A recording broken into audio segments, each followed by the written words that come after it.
Let Z star be an algebraic structure where Z is the set of integer, and you understood, and the operation star is a binary operation defined by n star m equal to max of nm. Then Z star is a groupoid, semi group, monoid और group. तो इसमें से वो किस name को satisfy करता है वो हमें बताना है. तो यहाँ पर देखिए, क्योंकि स्टार जो है एक बाइनरी ऑपरेशन है, बाइनरी ऑपरेशन,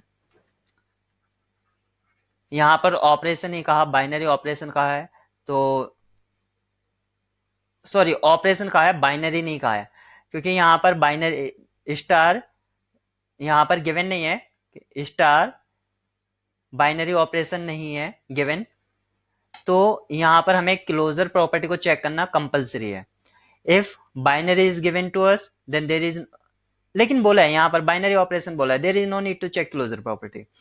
तो बाइनरी का है तो क्लोजर प्रॉपर्टी को चेक करने की जरूरत नहीं है. अब एसोसिएटिविटी की बात करेंगे हम, एसोसिएटिविटी की. तो एसोसिएटिव में क्या है कि सपोज करो ए स्टार बी स्टार सी इस तरह से, तो यहां से क्या आएगा मैक्स. सपोज करो इसका मैक्स क्या, तो ए होगा या बी होगा, दोनों में से कोई होगा, क्योंकि हमें ऑपरेशन स्टार किस तरह डिफाइन किया गया है, मैक्स से.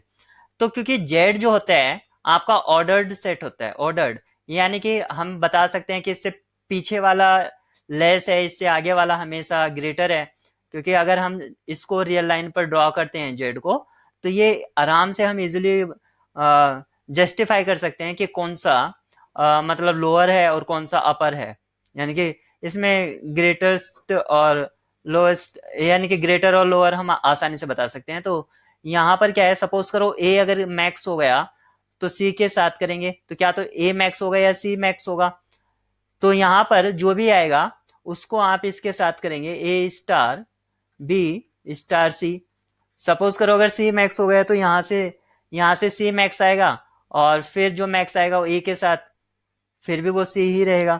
तो यहाँ पर क्योंकि मैक्स पर डिफाइन है और आपके तीन एलिमेंट कोई भी हो, उनका जो मैक्स होगा वो आप किसी भी ऑर्डर में करें, चाहे लास्ट करें या फर्स्ट टू में करें, वो आपको हमेशा ही मैक्स मिलेगा.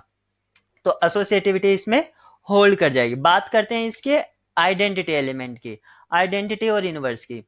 इनवर्स की हम बात को तब तक नहीं कर सकते हैं जब तक हमें आइडेंटिटी नहीं पता हो, क्योंकि उसको जस्टिफाई करना बिना आइडेंटिटी के कॉम्प्लिकेटेड है.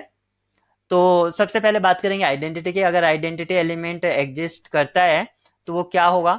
अगर कोई एलिमेंट आइडेंटिटी है, सपोज करो एक इंटीजर मैंने ए लिया और यहाँ पर स्टार के साथ अगर मैं उसको ऑपरेट करता हूं तो वही एलिमेंट मुझको रिटर्न होना चाहिए as the definition of identity. अब ऐसा कब हो सकता है, ऐसा तब हो सकता है जब हमेशा ए जो हो मैक्स हो, ए हमेशा क्या हो, मैक्स हो ई से. तो ई हमारा क्या होना चाहिए, एक लोअर बाउंड होना चाहिए जेड के लिए.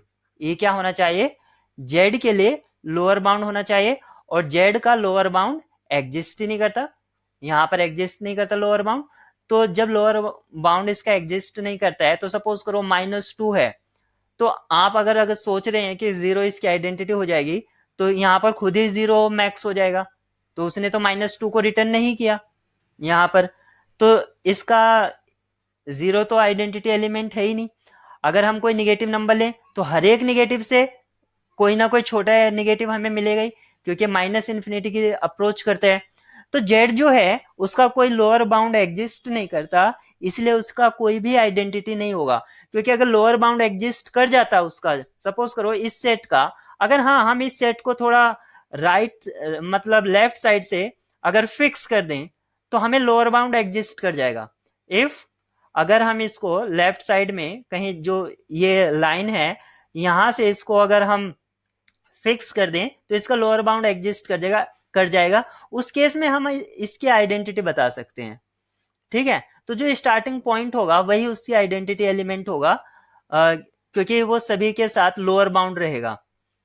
तो यहाँ पर there is no lower bound, so identity exist नहीं करती. आइडेंटिटी एग्जिस्ट नहीं करती तो इनवर्स तो करेगा ही नहीं. ठीक है, इनवर्स की हम बात ही नहीं कर सकते हैं.